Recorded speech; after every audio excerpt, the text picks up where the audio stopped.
തീ പിടിച്ചവരിലേക്ക് അവർക്കും ഒരിക്കൽ കൂടെ സ്വാഗതം.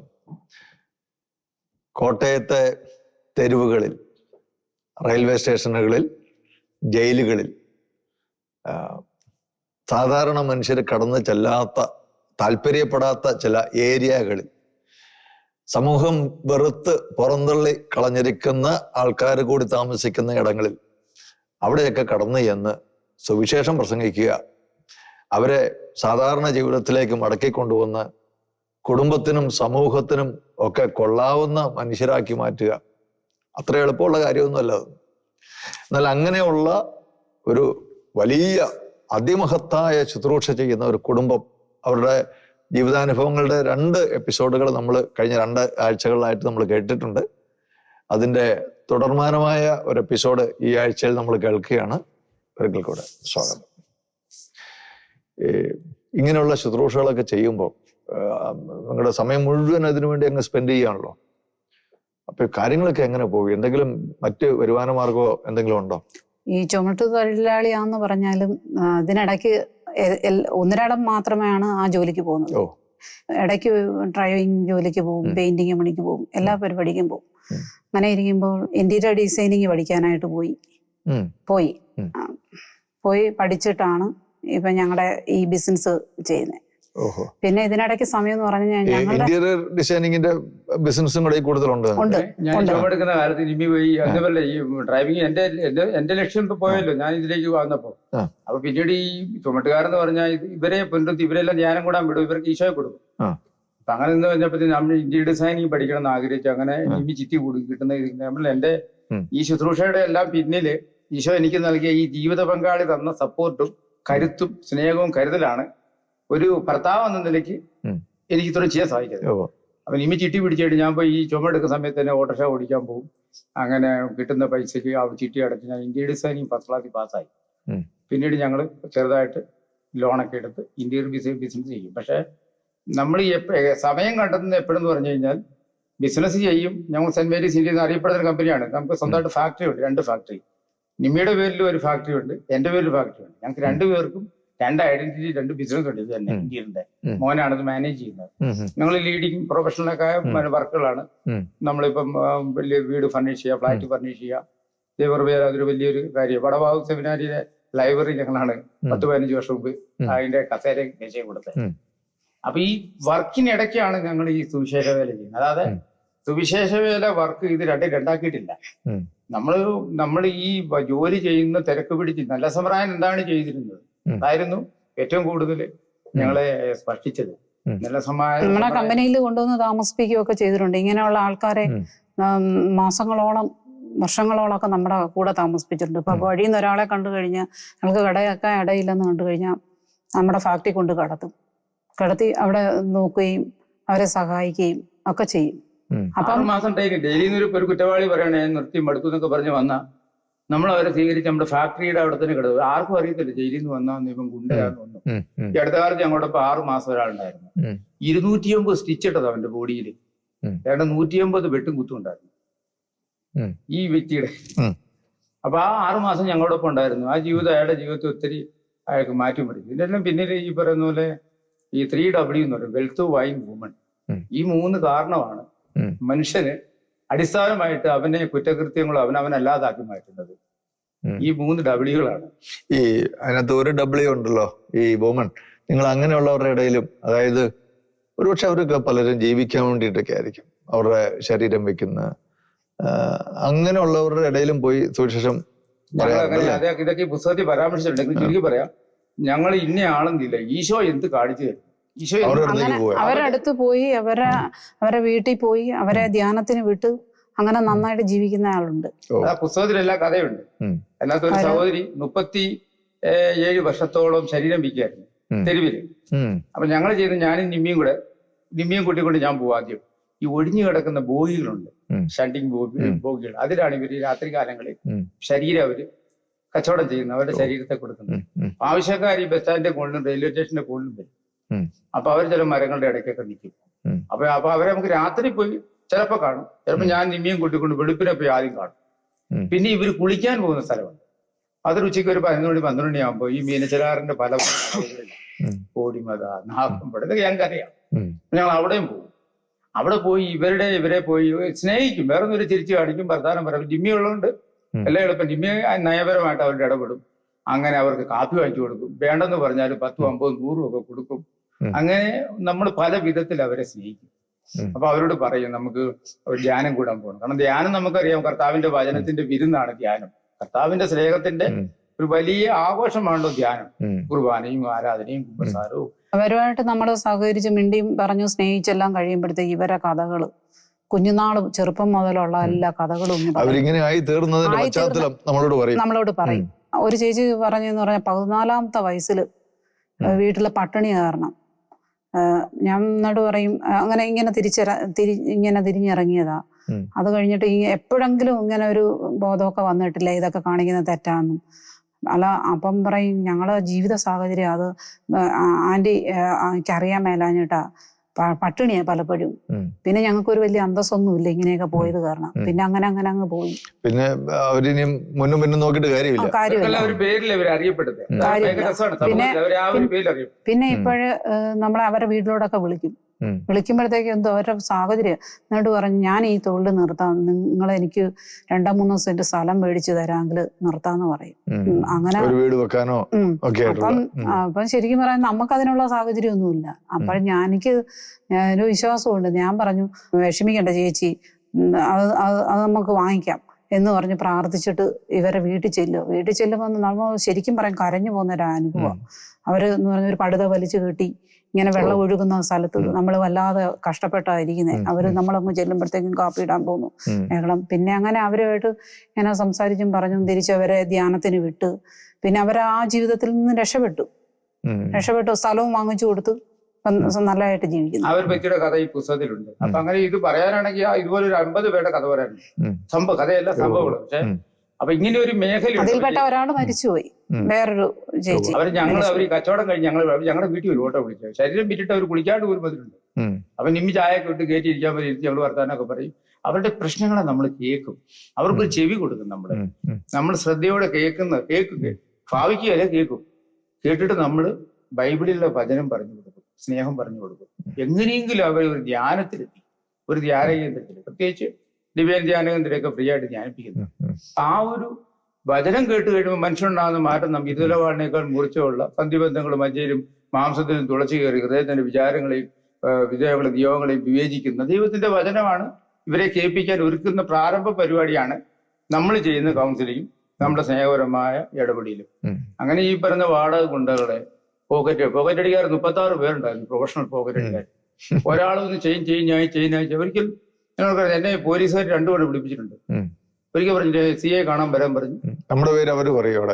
അല്ല, അവരെ ഇവിടുന്ന് ഒരു കുറ്റവാളിയെ പിടിച്ചപ്പോ എന്റെ നമ്പർ കിട്ടും. എൻക്വയറി ചെയ്തു. നിങ്ങളുടെ പേരെന്താന്ന് ചോദിച്ചാൽ എന്നെ ക്വസ്റ്റ്യൻ ചെയ്തു ഫോണിൽ കൂടെ. ഞാൻ പറഞ്ഞു എന്റെ പേര് ഇന്നട താമസിക്കുന്നത്, എന്നാ പരിപാടി. ശരി, നിങ്ങൾ സ്റ്റേഷൻ വരെ പറഞ്ഞു, CAയുടെ ഓഫീസില്. ഞാനിവരോട് പറഞ്ഞു നീ പൊക്കോ, ഞാൻ പോകും, പേടിക്കൊന്നും വേണ്ട, പ്രാർത്ഥിക്കുക. പിന്നെ എന്നെ കണ്ടില്ലെങ്കിൽ കെ.ടി. തോമസ് സാറിനെയൊക്കെ അറിയാം, ചെന്ന് പറഞ്ഞാൽ മതി എന്ന് പറഞ്ഞു. നമുക്ക് പിന്നെ ഭയമില്ല ഒന്നിലും. ഞാൻ ചെന്ന് കഴിയുമ്പോഴത്തേക്കും നമ്മൾ ശരിക്കും പൗലോസ്ലീഹയൊക്കെ സാക്ഷ്യം പറഞ്ഞ് നമ്മൾ ബൈബിള് വായിച്ചിട്ടുണ്ട്. രാജാവിന്റെ മുമ്പിൽ നല്ലോ ഇത് നമ്മൾ വായിച്ച നമ്മുടെ ഉള്ളിൽ കിടപ്പുണ്ട്. ക്രിസ്ത്യാനി നമ്മുടെ ഉള്ളില് നമ്മൾ നേരെ ഇതേ സാക്ഷ്യം അവിടെ പറയും. ഞങ്ങൾ KCBC എന്ന് പറയുന്ന കത്തോലിക്ക സഭയില് അതിന്റെ കേരളത്തിലെ ഘടകമായ ജീസസ് ഫ്രട്ടേണിറ്റിയുടെ കോട്ടയം ജയിലിൽ, ഞങ്ങൾ കോട്ടയം സോണിന്റെ ജയിലിലൊക്കെ പോകുന്നതാണ്. ജയിൽ സൂപ്രണ്ടനും അവരെല്ലാം പേര് പറയും. ഇവർക്കെല്ലാം എന്നെ അറിയാം, സാറ് വിളിച്ചു ചോദിച്ചു. അപ്പൊ ഞങ്ങൾ ഇങ്ങനെ അടിച്ചു. അപ്പൊ നമുക്ക് നമ്മുടെ സഭയുടെ ഈ ശുശ്രൂഷയെ കുറിച്ച് അവിടെ വിളമ്പും.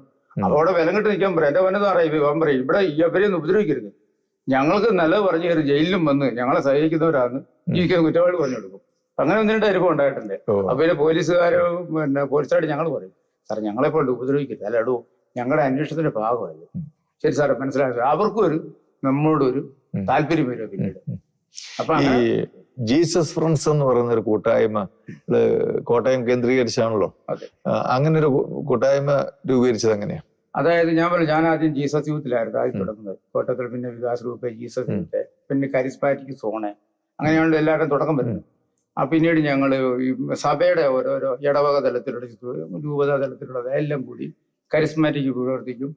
പിന്നെ ജീസസ് ഫ്രട്ടേണിറ്റിയിൽ പ്രസന്റ് മിനിസ്ട്രി ഇന്ത്യയിൽ പ്രവർത്തിച്ചു. പിന്നീട് കുറ്റിക്കലശൻ വരുമ്പോൾ FB എന്ന് പറഞ്ഞാൽ ഞങ്ങൾ എല്ലാത്തിലും കൂടും. കത്തോലിക്ക സഭയുടെ സംവിധാനങ്ങളിൽ എന്ത് വരുന്നു അതിനോട് ചേർന്ന് സഹായിക്കുന്നത് ഞങ്ങളുടെ ഒരു രീതിയാണ്. അപ്പൊ അങ്ങനെ ഞങ്ങൾ വരുന്നു. അപ്പൊ ഞാൻ നോക്കിയപ്പോൾ ഞാൻ ഈ വീടോടെല്ലാം കൂടെ നിൽക്കുമ്പോൾ ആ ഒരു സംഘടനയുടെ കൂടെ പ്രവർത്തിച്ചെങ്കിൽ അവർക്ക് ഇഷ്ടമുണ്ട്. അതൊരു തെറ്റായ പ്രവണതയായിട്ട് എനിക്ക് തോന്നി കേട്ടോ. മറ്റൊരു കാര്യം എനിക്കറിയത്തില്ല. ഇത് കേൾക്കുന്നവിടെ ഇതെല്ലാം സഭയുടെ ഭാഗമല്ലേ. ഒരു ശരീരത്തിന്റെ അവയവങ്ങളെ പോലെ കത്തോലിക്ക സഭയിലെ എല്ലാ സംവിധാനങ്ങളും ഒരുമിച്ചിരിക്കണം. അങ്ങനെ തോന്നിക്കഴിയുമ്പോൾ അവരുടെ ഭാഗത്ത് ആ പീരീഡിൽ 5 വർഷം ഞാൻ കോർഡിനേറ്ററാണ് മാറിക്കഴിഞ്ഞാൽ പിന്നെ അവരുടെ ഭാഗത്ത് സപ്പോർട്ട് കിട്ടുന്നില്ല. അപ്പം വേറെ അത് നമുക്കുള്ളതല്ലെന്നാണ് ഇവരുടെ ഒരു ഭാവവും പെരുമാറ്റവും. അപ്പൊ ഞങ്ങൾക്ക് അത് ഒത്തിരി വേദന ഉണ്ടാക്കി. നമ്മളിങ്ങനെ ഈ എല്ലാം ഒന്നാണ്. അപ്പൊ അങ്ങനെ ഒരിക്കലും ഒരു വീട്ടിലൊരു ജോസിയായിട്ടും വരും. പുള്ളിയെ സഹായിക്കും വാങ്ങിക്കാൻ വരുന്നത് ഞങ്ങൾ. ഇപ്പൊ ഞങ്ങളുടെ ജീവിതം എന്ന് പറഞ്ഞാൽ ഞാൻ ചുമട്ടുകാരനായിരുന്നു, ഓട്ടോറിക്ഷ ഓടിക്കും, എല്ലാം കഷ്ടപ്പെട്ട പണി ചെയ്യുമായിരുന്നു. അപ്പൊ ദൈവത്തിന്റെ കൃപ കൊണ്ട് ഞങ്ങൾ ഈ ബിസിനസ്സിലേക്ക് വന്നപ്പോൾ അവിടെ കർത്താവ് തൊട്ടു. ഇന്നിപ്പം ഞാൻ അവിടുത്തെ തൊഴിലാളികളുടെ നേതാവായിട്ട് കൊണ്ട് ചർച്ചയ്ക്ക് പോകുമായിരുന്നു. ഇപ്പൊ ഞാൻ അവിടുത്തെ വ്യാപാരി വ്യവസായി അസോസിയേഷനകത്ത് ഞാനുണ്ട്. എന്നിട്ട് ഞാൻ എന്റെ കൂട്ടുകാർക്ക് ഇപ്പം ഞാൻ ലോഡ് ഇറക്കി ടണ്ണ് കണക്കിന് പ്ലൈവുഡും മെറ്റീരിയലും ഇറക്കി അവർക്ക് ഞാൻ തന്നെ പൈസ കൊടുക്കുക. ദൈവകൃപയിൽ എനിക്ക് അതിന്റെ അവസരം തന്നു. അപ്പൊ അങ്ങനെ വന്നു കഴിഞ്ഞപ്പോൾ ഒരിക്കലും ജോസിയായിട്ട് സഹായിച്ചപ്പം എന്റെ ഉള്ളിൽ ഒരു പേരിങ്ങനെ വരും, ജീസസ് ഫ്രണ്ട്സ് ഉള്ളിൽ നിന്ന് വരിക, ഈ ആത്മാവിൽ നിന്ന്. അപ്പൊ ഞങ്ങളുടെ പേരിട്ട് ഞങ്ങളെ വിളിക്കാൻ തുടങ്ങി ജീസസ് ഫ്രണ്ട്സ്. ഞങ്ങളെ കാണാൻ വരുന്ന തെരുവിൽ കിടക്കുന്ന മനുഷ്യൻ ജീസസ് ഫ്രണ്ട്സാണ്. കഴിഞ്ഞ ദിവസം അടുത്ത ഒരു 3 വർഷം മുമ്പ് ഞാൻ ഞങ്ങളുടെ ഈ കുളത്തൂപ്പള്ളി ഒരു വീടുണ്ടായിരുന്നു. അത് പണിയുന്ന സമയത്ത് ഞാൻ അവിടെ പോകുമ്പോൾ ഞാനിവിടെ അമ്പലത്തിൽ പോയി. നല്ല രസമാണ്. ഈ മീനൊക്കെ കിടക്കും, ഭയങ്കര മനോഹരമാണ്. ഒരു 10,000 കണക്ക് മീൻ ആ അമ്പലത്തിന്റെ താഴെ ഈ കടയിൽ വന്ന് കിടക്കും. അപ്പൊ അതിന് മലരെറിഞ്ഞു കൊടുക്കും. എന്തൊരു വർണ്ണമാണ് കാഴ്ച കാണാൻ.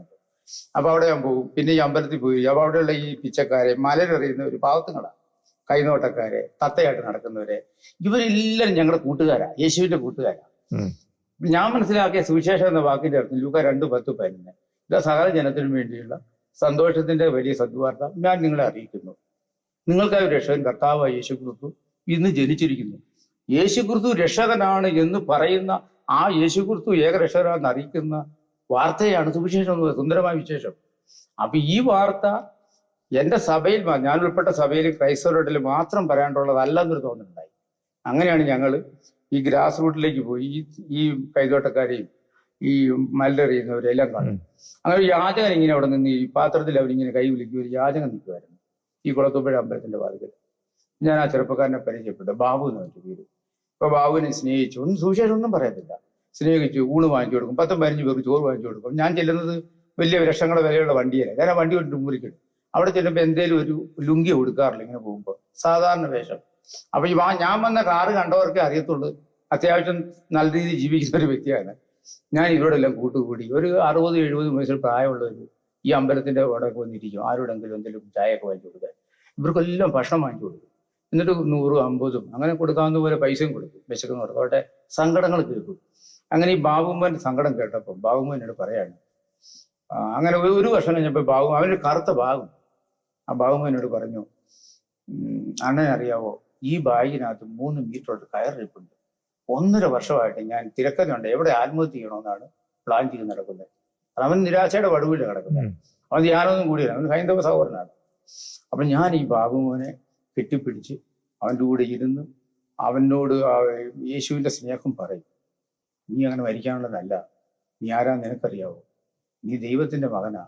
അങ്ങനെയൊക്കെ സിമ്പിളായ കാര്യങ്ങൾ പറഞ്ഞ് ബാബുമോന്റെ ചേട്ടനായിട്ട് ഞാൻ 3 വർഷം കൂടി. 1.5 വർഷം കഴിഞ്ഞപ്പോൾ അവൻ ഈ ഒരു ദിവസം ഈ കയറെടുത്ത് ആ കല്ലടയാറിലേക്ക് എത്തിയാണ്. ഞാൻ ഈ പുസ്തകം എഴുതിയിട്ടുണ്ട്. ഈ 2ാമത്തെ പുസ്തകത്തിൽ കറുത്ത ബാബു മരണക്കയറും എന്നുള്ള ഒരു കഥ തന്നെ സംഭവം എഴുതിയിട്ടുണ്ട്. ബാബുമോൻ ഇന്ന് യേശുവിന്റെ മകനാണ്. അപ്പൊ ഇതാണ് ജീസസ്. ബാബുമോൻ ഇന്ന് ജീസസ് ഫ്രണ്ട്സ് ആണ്. യേശു പറഞ്ഞു, ഞാൻ നിങ്ങളെ സ്നേഹിതരെന്ന് വിളിക്കുന്ന കർത്താവ് പറഞ്ഞു. അപ്പൊ യേശുവിനോട് ചേർന്ന് സ്നേഹിതരാകുന്ന ഒരു മനോഭാവമാണ് ഈ ജീസസ് ഫ്രണ്ട്സ് കൊണ്ട്. നമ്മൾ ഈശോയുടെ കൂട്ടുകാരായിട്ട് മാറുകയാണ്. ഈശോയുടെ കൂട്ടുകാരായിട്ട് അവരെല്ലാം കൂടെ നമ്മൾ ഒരു കൂട്ടായ്മയിൽ ചേർത്ത് കൊണ്ടുവരിക. അതാണ് ജീസസ് ഫ്രണ്ട്സ്. ഫണ്ട് പിരിവില്ല, സംഘടനയില്ല, ഓഫീസില്ല, ഒന്നുമില്ല. ഞങ്ങളുടെ വീട് ഓഫീസ്, ഞങ്ങൾ പോകുന്ന സ്ഥലം ജീസസ് ഫ്രണ്ട്സ്. അതായത് സംവിധാനങ്ങളൊന്നും ആവശ്യമില്ല ഈശോയുടെ സ്നേഹം കൊടുക്കാൻ. കോട്ടയത്തിന് പുറത്തേക്ക് ഇത് എങ്ങോട്ടെങ്കിലും വ്യാപിച്ചിട്ടുണ്ടോ? അങ്ങനെയൊന്നുമില്ല. ഇല്ല.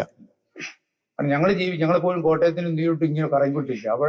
അവിടെ തന്നെ ഏറ്റവും കുറഞ്ഞ ഒരു 35 ഒരു ധർമ്മക്കാരായ മനുഷ്യരുണ്ട്. അങ്ങനെ അവർക്ക് നമ്മൾ പോകുന്ന വഴിക്ക് പൈസ കൊടുക്കും. ഈ 35 ധർമ്മക്കാരൊക്കെ ജീസസ് ഫ്രണ്ട്സ് ആണ്. Jesus friends. അവർക്കെല്ലാം കാർഡ് കൊടുത്തിട്ട് പോലീസ് പിടിച്ചാൽ ഈ കാർഡ് കാണിക്കാൻ പറ്റും. വർഷങ്ങളായിട്ട് ഞങ്ങള് പോയി കാണുന്ന ആൾക്കാരൊക്കെ ഉണ്ട്. അവരുടെ ലൈഫിൽ എന്തെങ്കിലും മാറ്റങ്ങൾ ഉണ്ടാകുന്നുണ്ടോ? അവരെല്ലാം കാണുമ്പോൾ പ്രൈസിലോടുന്നു. അവര് ഹല്ലേലൂയ പറയും. പ്രാർത്ഥിക്കാറുണ്ട് ഉവ്വ്. പ്രാർത്ഥിക്കാറുണ്ട്. സ്വർഗ്ഗസ്ഥനായ അതല്ലേ പിതാവേ അവരുടെ ജീവിത സാഹചര്യങ്ങളിൽ എന്തെങ്കിലും മാറ്റങ്ങൾ? ഇത് തഴക്ക ദോഷം എന്ന് പറയും. തഴക്കദോഷം അങ്ങനെ എടുത്താൽ അവർക്ക് ഇങ്ങനെ തെരുവി കിടക്കാം. അവർ കൊണ്ട് ചുമട്ടുകാരനായിരുന്നു. പക്ഷെ അയാൾ റിട്ടയർ 6 വയസ്സ്. അല്ല, അതിനകത്ത് കുറച്ച് പേരൊക്കെ നമ്മുടെ കൂടെ ഓരോ സ്ഥലത്തൊക്കെ നമ്മൾ കുളിപ്പിച്ച് കൊണ്ടാക്കുന്നവരുണ്ട്. കുറച്ച് പേര് വരും, കുറച്ച് പേര് വരത്തില്ല. എന്ന് പറഞ്ഞ് ഇപ്പൊ അവരെ നമ്മൾ കണ്ടതായതുകൊണ്ട് നമുക്ക് അവരെ ഉപേക്ഷിക്കാൻ പറ്റത്തുമില്ല. നമ്മൾ എപ്പോഴും നമ്മൾ അവരെ ചെന്ന് കാണുകയും കുറച്ച് പൈസ കൊടുക്കുകയും അവരെ കൂടിയിരിക്കുകയും എല്ലാം ചെയ്യും. കഴിഞ്ഞ ദിവസം ഞാൻ നടന്നു പോകുമ്പോഴത്തേക്കിന് ആ സീമാറ്റർ വായിക്ക് ഒരു മനുഷ്യൻ അവന്റെ അയാളുടെ അവസാന നിമിഷം അടിങ്ങനെ വേങ്ങലടിക്കുക. ഒരു പാസ്റ്റർ നടന്നിപ്പോൾ ഒന്നും ചെയ്യാൻ പാസ്റ്റർ പറയാം ഈ പുള്ളി മരിക്കാൻ പോകും, സഹായിക്കാൻ. ഞങ്ങൾ പിടിച്ചെടുത്ത സൈഡ് കഴിയും ഫുട്പാത്തില്ല. അപ്പൊ പക്ഷെ പെട്ടെന്ന് ഞാൻ ഫോൺ എടുത്തിട്ട് നേരെ ഒരാളുടെ അടുത്ത കടക്കാട്ട് പറഞ്ഞു, ഇയാള് വല്ലാതെ വിഷമിച്ച് ചേട്ടൻ സഹായിക്കാമെന്ന് ചോദിച്ചു. വേറെ പണിയും തരുന്നവർ പറഞ്ഞു. ഞാൻ പറഞ്ഞു നമ്മളിത് അറിയിക്കണം, അല്ലെ മോശമായി ഒരാൾ ഇവിടെ കിടന്നു, അത് നമുക്കിതൊക്കെ വയ്യാവില്ല എന്ന് പറഞ്ഞു. ഞാൻ പറഞ്ഞു ഞാനെന്നാ അതിനുവേണ്ടി ശ്രമിക്കട്ടെ, നിങ്ങളെന്നാലും എൻ്റെ അടുത്ത് കൂടാവുന്നു. നിങ്ങൾ തന്നെ വിളിച്ചോളാൻ പറഞ്ഞു. അങ്ങനെ നിങ്ങൾ ആദ്യം തിരുവഞ്ചൂരിനെ വിളിക്കാൻ പറഞ്ഞു. അപ്പൊ അദ്ദേഹം അവിടുത്തെ മന്ത്രിയാണ്, അവിടുത്തെ MLA. ഞാൻ ഉടനെ അദ്ദേഹം നമ്പർ വാങ്ങിച്ചു. അദ്ദേഹം എടുക്കുന്നില്ല, MLA എടുക്കുന്നില്ല. ഉടനെ പെട്ടെന്ന് ഞാൻ നമ്പർ ഞാൻ നേരെ 100ലേക്ക് വിളിച്ചു, 100ലേക്ക് വിളിച്ചു. അപ്പൊ തിരുവനന്തപുരത്ത് സാറിന് 100ലേക്ക് വിളിച്ചാൽ തിരുവനന്തപുരം പോലീസ് കൺട്രോൾ റൂമാണ് എടുക്കുന്നത്. അപ്പൊ അവിടെ നിന്ന് ഒരു മാന്യമായിട്ട് ആരാ എന്താ ഇവിടുന്ന് എന്താ വിഷയം നമ്മൾ പറഞ്ഞു, ഞാനൊരു വഴിപോക്കനാണ്, ഇതുപോലെ ഒരു അച്ചായൻ ഇങ്ങനെ മരിക്കാറായി കിടക്കുന്നു, ഞങ്ങൾ പിടിച്ചിട്ട് വെള്ളം കുടിക്കാനൊന്നും അദ്ദേഹം സാധിക്കുന്നില്ല, തീർത്തും അവശനാണ്. അപ്പൊ അവരോട് പറഞ്ഞു അടുത്തുള്ള പോലീസ് സ്റ്റേഷനിൽ അറിയിക്കാൻ പറഞ്ഞു. ഞാൻ പറഞ്ഞു ഇല്ല മാഡം എനിക്കറിയില്ല, ഒരു സൗകര്യമായി. ഞാനൊരു യാത്രക്കാരനാണ്, ഇത് ഇൻഫർമേഷൻ മാഡത്തോട് പറയുന്നു പറഞ്ഞു. അന്ന് നിങ്ങളോട് വെയിറ്റ് ചെയ്യാമെന്ന് ചോദിച്ചു. വെയിറ്റ് ചെയ്യാന്ന് പറഞ്ഞു. അപ്പൊ നമ്മുടെ നമ്പറിൽ അവിടെ ഉണ്ട്, പേര് ചോദിച്ചു, പേര് പറഞ്ഞു. അപ്പൊ വീണ്ടും അവരെന്നെ വിളിച്ചു, നിങ്ങൾ അവിടുന്ന് പോകരുത് കേട്ടോ, ഇപ്പൊ അവിടുത്തെ കൺട്രോൾ റൂം എത്തുമെന്ന് പറഞ്ഞു. ഒരു 5 മിനിറ്റ് കഴിഞ്ഞപ്പോൾ അവിടുത്തെ ഈ പോലീസ് കൺട്രോൾ റൂമിന്റെ വണ്ടി വരും. ഒരു സൈനുണ്ട് പോലീസുകാരുണ്ടായിരുന്നു. അവർ പറഞ്ഞു ആരാ അറിയിച്ചു? ഞാൻ പറഞ്ഞു ഞാനാ സാർ അറിയിച്ചു. എവിടെ ആൾ കിടക്കും, ഇതിനടുത്ത് കിടക്കുന്നു, ഒന്ന് പിടിച്ചു സഹായിക്കാന്ന് ചോദിച്ചു. ഞങ്ങൾ പിടിച്ച് വണ്ടിയിൽ കയറ്റി അവർ ജില്ലാ ആഴ്ചയിലേക്ക് പോയി. അതുപോലെ ഒരു പല സ്ഥലത്ത് വെച്ചു. മറ്റേ സ്ഥലത്ത് ഒരു സ്ത്രീ രാത്രിയിൽ ഞങ്ങൾ യാത്ര കഴിഞ്ഞ് പോകുമ്പോൾ ഒരു കരിക്ക് നെട്ടപ്പതിലേക്ക് നിൽക്കുക. ഒരു 12 മണി ഞാൻ വീട് കാലം പോയപ്പോൾ എന്നാന്ന് ചോദിച്ചു പറഞ്ഞു അവർ കോളനിയിലാണ് അവരുടെ വീട്. അടുത്തുള്ള ഒരു വലിയ സമ്പന്നന്റെ തെങ്ങ് 2 ചാരി ഇങ്ങോട്ട് ചാരി നിൽക്കുക. അപ്പൊ കാറ്റ് ഭയങ്കര മഴയും വന്നപ്പോൾ ഇവർ പലതവണ വേണ്ട അയാൾ വെട്ടിക്കൊടുക്കുകയില്ല. പേടിച്ചിട്ട് ഇവര് ഈ കരിങ്ക വന്നിരിക്കുക അർദ്ധരാത്രി ഒരു സ്ത്രീ. അപ്പൊ ഞാൻ അതുപോലെ തന്നെ നേരെ അവിടെ നിന്ന് ഞാൻ നേരെ 100ലേക്ക് വിളിച്ചു. ഇതുപോലെ തന്നെ പറഞ്ഞു ആരാ ഇന്നാണ് എന്താ സംഭവം? ഞാൻ പറഞ്ഞു ഇന്ന സ്ഥലത്താണ് വിളിക്കുന്നത്, എൻ്റെ പേര് ഇന്നാണ്. ഒരു സഹോദരി ഈ കരിങ്ക നിൽക്കുകയാണ് രാത്രിയിൽ, അവരുടെ വീടിന്റെ മുകളിലോട്ട് മരങ്ങളുണ്ട്, ഒരു വലിയ സമ്പന്നരാ, അവർ വെട്ടിക്കൊടുക്കത്തില്ല. അപ്പൊ ഈ സ്ത്രീ റോഡ് നടുക്ക് നിൽക്കുന്നു. ഞങ്ങൾ ഓൺ ദ വേ വഴിയാത്രക്കാരാന്ന് പറഞ്ഞു. അപ്പൊ നിങ്ങൾ ആരാ? ഞാൻ എൻ്റെ അഡ്രസ്സും എൻ്റെ കമ്പനിയുടെ പേരും ഒക്കെ പറഞ്ഞു. അപ്പോൾ ഒരു കാര്യം ചെയ്യും, ഞാൻ അടുത്തുള്ള പോലീസ് സ്റ്റേഷനിൽ നിന്ന് ആൾ വരും പറഞ്ഞു. ഞങ്ങൾ വണ്ടിയൊക്കെ മാറ്റി എന്നിട്ട് നോക്കി ഇവർ ഒബ്സർവ് ചെയ്ത് മാറ്റി ലൈറ്റ് ഒക്കെ ഇട്ടുന്നു. ഒരു 10 മിനിറ്റ് കഴിഞ്ഞപ്പോഴത്തേക്കും പോലീസ് കൺട്രോൾ റൂം വന്നു. അവരെല്ലാം കേട്ടു. എന്നിട്ട് അവർ പറഞ്ഞു നിങ്ങൾ നാളെ രാവിലെ അവരുടെ അടുത്തുള്ള പോലീസ് സ്റ്റേഷൻ ആന്റിന പോലീസ് സ്റ്റേഷനിൽ പരാതി കൊടുക്കണം, ഞങ്ങൾ ഇപ്പൊ തന്നെ അത് അവിടെ റിപ്പോർട്ട് ചെയ്യും, എന്നിട്ട് ആ തെങ്ങ് എടുത്ത് ഉടൻ തന്നെ വെട്ടിച്ചേരാമെന്ന് പറഞ്ഞു. പിറ്റേ ആഴ്ച തന്നെ ആ തെങ്ങ് വെട്ടിക്കൊടുത്തു. അല്ല എനിക്ക് തോന്നുന്നത് നമ്മളൊരു കുഞ്ഞാണ്, ഒരു ഫോൺ വിളി, കുറച്ച് സമയം, ഒരല്പം ഇടപെടലൊക്കെ ചെയ്യാമെങ്കിൽ എന്തോ ഒരു കാര്യം ലോകത്തിക്കാൻ പറ്റും. ഇതുപോലെ തന്നെ കോട്ടയത്ത് നമ്മുടെ പി. തോമസ് ചേട്ടൻ അതിമഹത്തായ ഒരു വലിയ ശുശ്രൂഷ ചെയ്യുന്നുണ്ടല്ലോ. കഴിഞ്ഞ 50-60 വർഷങ്ങളോളമായിട്ട് ആ മനുഷ്യൻ നവജീവൻ ട്രസ്റ്റിലൂടെ ചെയ്യുന്ന. അപ്പൊ നിങ്ങൾ ഈ നവജീവനുമായിട്ട് എന്തെങ്കിലും കോണ്ടാക്ട് ഉണ്ടോ? തോമസ് ചേട്ടൻ ഞങ്ങൾക്ക് ഒരു ജ്യേഷ്ഠനെ പോലെയാണ്. അതെ, ഞങ്ങൾക്ക് ഒരു വഴിയിൽ ഒരാളെ കടന്നു കിട്ടി കഴിഞ്ഞാലും തോമസ് ചേട്ടനെ വിളിച്ചു പറഞ്ഞു കഴിഞ്ഞാൽ മോനെ ഞാനിനി എന്നാ ചെയ്യണ്ടേന്ന് ചോദിക്കും. ഞാൻ പറയും ഇങ്ങനെ ഒരു സാഹചര്യത്തിൽ കിടക്കുമോ തോമസ് ചേട്ടാ? ഇനി എവിടെയാന്ന് ചോദിക്കും. ഇന്ന സ്ഥലത്താന്ന് പറയും. അപ്പൊ തന്നെ വണ്ടി വന്ന് കൊണ്ടുപോകാറുണ്ട്. ഇന്ന് വരെയും തോമസ് ചേട്ടൻ ഞങ്ങൾക്ക് ഇങ്ങനെയുള്ള കാര്യങ്ങൾക്കെല്ലാം ഭയങ്കര സപ്പോർട്ടോ. ഒരു ജ്യേഷ്ഠ സഹോദരൻ എന്താണ്, പിന്നെ ഒരു വടവർഷം എന്ന് പറയാം, ഒരു വലിയ ആലെന്ന് പറയും. ആ നന്മവർഷത്തിന്റെ ആ കാണാൻ കഴിഞ്ഞതും അദ്ദേഹത്തോടൊക്കെ വലിയ പ്രധാനപ്പെട്ട ശുശ്രൂഷ വരുമ്പോൾ ഞങ്ങളോട് പറയും. ഈ അടുത്ത കാലത്ത് പശുപ്പാറ പോയി ഏകദേശം 450 പാക്കറ്റുമായിട്ട് അന്ന് ഞങ്ങളോട് അങ്ങനെ പോകുമ്പോൾ ഞങ്ങളോട് വരും, നിങ്ങളോട് വരണം എന്ന് പറയും. അങ്ങനെ തോമസ് ചേട്ടൻ വിളിക്കുന്ന ചില ശുശ്രൂഷകൾക്ക് ഞങ്ങൾ പോയി തോമസ് ചേട്ടൻ്റെ കൂടെ പോകും. അദ്ദേഹത്തോടൊക്കെ അടുത്തിരിക്കാൻ പറ്റുന്നതും നമ്മുടെ ഈ പുസ്തകത്തിൽ തന്നെ ഒരു മെസ്സേജ്, ഈ മിനിച്ചിലാറ് ഓർമ്മ എന്ന പുസ്തകത്തിന്റെ ഒരു മെസ്സേജ് തന്നെ തോമസ് ചേട്ടൻ്റെതാണ്. തീർച്ചയായിട്ടും തോമസ് ചേട്ടന്റെ അദ്ദേഹം ചെയ്യുന്ന ശുശ്രൂഷകളിൽ ഒരു എന്താ പറയാ, അതിനെ നമുക്ക് വാക്കുകൾ കൊണ്ട് അതിനെ വിവരിക്കാനായിട്ട് പറ്റില്ല. ഞാൻ ഓർക്കുന്നുണ്ട് ഈ നമ്മുടെ കോവിഡ് വന്ന കാലഘട്ടത്തില് ഇവിടെ കോട്ടയത്തും പാലായിലും പരിസരങ്ങളിലും ഒക്കെയുള്ള അനേകര്, കാരണം അവരെ ഒരുപക്ഷെ ഈ തീർത്തും മോശമായ സാഹചര്യങ്ങളിൽ കഴിയുന്നവരല്ല, അവർക്കാണെങ്കിൽ ആരുടെയെങ്കിലുമൊക്കെ മുന്നേ പോയി കൈനീട്ടാം. അവർക്ക് വലിയ വിഷയമില്ല. അതുപോലെ വലിയ ഹൈ ലെവലിലുള്ളവർക്കും കോവിഡ് ഒരു വിഷയം നല്ലായിരുന്നു. പക്ഷെ ഈ ഇടത്തരക്കാരായിട്ടുള്ള ആൾക്കാരുണ്ട്, അവരുടെ ചെറിയ ജോലികള് ബിസിനസ്സുകളെല്ലാം നഷ്ടപ്പെട്ടു. അപ്പൊ അങ്ങനെയുള്ള അനേകരെ തെരഞ്ഞു പിടിച്ച് അവരുടെ മാനം സംരക്ഷിക്കുകയും വേണം. അതുകൊണ്ട് പുറത്തൊരാളും അറിയാതെ അവരുടെ വീടുകളിൽ കൊണ്ടുപോയി 1-2 ചാക്ക് അരിയും 1-2 മാസത്തേക്ക് കഴിക്കാൻ ആവശ്യമായിട്ടുള്ള മറ്റു പലവ്യഞ്ജന വസ്തുക്കളും കുറച്ച് പൈസയും തോമസേട്ടൻ തന്നുവിട്ട് ഞാൻ കൊണ്ടുപോയി കൊടുത്തിട്ടുണ്ട്. എന്റെ വണ്ടിയിലായിരുന്നു ഷട്ടിലടിച്ചുകൊണ്ടിരുന്നത്. എത്ര എപ്പിസോഡ് പറഞ്ഞാൽ തീരില്ല. അതെ അതെ അതെ. ഈ അടുത്ത കാലത്ത് ഞങ്ങൾ ഒരു പാവപ്പെട്ട ഒരു ഇടവേൽ തോമസേട്ടത്തിൽ കുറച്ച് ഭക്ഷണം, തോമസേട്ടൻ രുചികരമായ ഭക്ഷണം ഉണ്ടാക്കി കൊടുക്കുന്നത് ഇപ്പോഴത്തെ ഒരു പ്രത്യേക ശൈലിയാണ്. ഈ ഓട്ടോറിക്ഷക്കാർ അതൊക്കെ നിവൃത്തിയില്ലെന്ന് പറയുന്നത്. അപ്പൊ ഞങ്ങളിങ്ങനെ ഒരുമിച്ച് ഭക്ഷണം കഴിക്കുക, എല്ലാവർക്കും ഭക്ഷണം കൊടുത്തു കഴിഞ്ഞു. അപ്പൊ ഞങ്ങൾ നോക്കുമ്പോൾ കാണുന്ന ചില അപ്പുറത്ത് തോമസേട്ടൻ എണീറ്റ് പോയിട്ട് ഞങ്ങളുടെ ഇടയിൽ നിന്ന് വികാരിച്ചിട്ടുണ്ട്. തോമസേട്ടൻ പാത്രത്തിൽ കുറച്ച് ഇറച്ചിക്കറിയും അപ്പം എടുത്തുകൊണ്ട് വെള്ളോട്ട് പോകുന്നുണ്ട്. ഇവിടെ മഴ നനഞ്ഞൊരു പട്ടി നിൽക്കുക, അതിൻ്റെ ഒരു കൊച്ചു. രസകരമായ ഒരു കാര്യം ഞാൻ പറയാം. കോട്ടയത്ത് മെഡിക്കൽ കോളേജിലെ ക്യാൻസർ വാർഡിന്റെ ഫ്രണ്ടില് രാവിലെ ഒരു 8 മണിക്ക് ഞാനിങ്ങനെ നിൽക്കുക. കുറച്ച് ആൾക്കാരും ഉണ്ട് അവിടെ. ഞാൻ ഒരാളെ കാണാൻ ഒരു ആവശ്യത്തിന് അവിടെ ചെന്ന 2 പട്ടികൾ അവിടെ കിടപ്പുണ്ട്. കുറെ സമയം കഴിഞ്ഞപ്പോൾ തോമസേട്ടൻ ഞങ്ങളുടെ അടുത്തോട്ട് വന്നു. തോമസേട്ടന് ഞങ്ങളുമായിട്ട് സംസാരിച്ചു തുടങ്ങിയപ്പോൾ ഞാൻ നോക്കിയപ്പോൾ ഈ 2 പട്ടികളും കൂടെ വന്ന് തോമസേട്ടനെ അങ്ങോട്ട് വട്ടമിട്ട് അങ്ങ് പിടിച്ച് അങ്ങ് സ്നേഹിക്കുക. അപ്പൊ തോമസേട്ടൻ പറഞ്ഞു, 2 പൊറോട്ടയും ചാറും എല്ലാ ദിവസവും മേടിച്ചു കൊടുക്കുന്നതിന്റെ അപ്പൊ ഞാൻ മനസ്സിലാക്കിയ കാര്യം, ഈ ഞങ്ങൾ അവിടെ കുറെ പേര് അവിടെ അത്രയും നേരം നിന്നാ ഈ പട്ടികൾ ഞങ്ങളെ തിരിഞ്ഞു പോലും നോക്കില്ല, ഞങ്ങളെ മൈൻഡ് ചെയ്തിട്ടില്ല. പക്ഷെ തോമസേട്ടൻ വന്നപ്പോ അതാണ് ആ മനുഷ്യന്റെ സ്നേഹം എന്ന് പറയുന്നത്. അത് മനുഷ്യരോട് മാത്രമല്ല, ഈ പ്രകൃതിയോടും. ഞങ്ങൾക്ക് ഒരു വലിയ എന്താണ് പറയേണ്ടത്, വലിയ പ്രചോദനമാണ് ഇങ്ങനെയുള്ള ഈ അൽമായ ലെവലിലോ. ഇപ്പൊ ഞങ്ങളുടെയൊക്കെ ആഗ്രഹം എന്ന് പറഞ്ഞാൽ അൽമായ സഹോദരങ്ങൾ ഉണരണം, അൽമായർ ഇറങ്ങണം. ഇപ്പൊ ഞങ്ങൾക്കൊക്കെ ലക്ഷങ്ങളുടെ കടമുള്ളവരാ. ഞങ്ങളാ ഈ പറഞ്ഞ പോലെ തിരിച്ച് സന്തോഷിച്ചിരിക്കുന്നവരല്ല. 4 മക്കളുടെ അവരുടെ കാര്യങ്ങള്, ഒരു കുടുംബത്തിന്റെ പ്രശ്നങ്ങള്, ലോണുകള്. പക്ഷെ ഞങ്ങൾ ഈശോ തരുന്ന ഒരു ശുശ്രൂഷയും ഇന്നും മാറ്റി വെക്കത്തില്ല. അതാണ് നല്ല സമ്പ്രദായം. 2 ദിനാറ കൊടുത്തിട്ട് പോയി പണിതിട്ട് കൊണ്ട് തരാന്ന് പറഞ്ഞു. ബാക്കി എന്തെങ്കിലും ഉണ്ടെങ്കിൽ ഞാൻ വരുമ്പോ അതും ശരിക്കും അദ്ദേഹത്തിന്റെ സ്വന്തം അധ്വാനത്തിന്റെ വേദത്തിൽ നിന്ന് ആയിക്കൊണ്ടുവന്ന് കൊടുക്കുന്നത്. നമ്മുടെ തട്ടിപ്പിതാവ് പുസ്തകം വായിച്ചിട്ട് മെസ്സേജ് ഉണ്ടായിരുന്നു. ഇപ്പൊ ഞാൻ ഇംഗ്ലീഷിലേക്ക് അതാണ് പ്രധാനമായിട്ട് വെച്ചിരിക്കുന്നത്. പിതാവ് പുസ്തകം വായിച്ചിട്ട് ഞങ്ങൾക്ക് ഇന്നും അഭിമാനത്തോട് പറഞ്ഞു. പിതാവ് പറഞ്ഞു, ഈ പുസ്തകം വായിക്കാതെ പോയ നഷ്ടമാകുമായിരുന്നു. തന്നെയല്ല, എനിക്ക് ഒത്തിരി സന്തോഷം തോന്നി തട്ടിപ്പിതാവിന്റെ ആ ഒരു കത്ത്.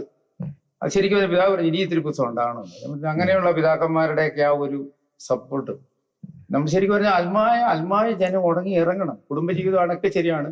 നമ്മൾ അൽമായർ ഒരുപാട് പേര് ഇറങ്ങണം. അൽമായർ ഇറങ്ങി അൽമായം ചെയ്യേണ്ടതാണ് ഇതെന്ന ചിന്ത വരണം. ഇത് നമ്മള് മെത്രാന്മാർക്കോ അല്ലെങ്കിൽ നമ്മുടെ ബഹുമാനപ്പെട്ട വൈദ്യർക്കോ ഉള്ളതാണെന്ന് കരുതരുത്.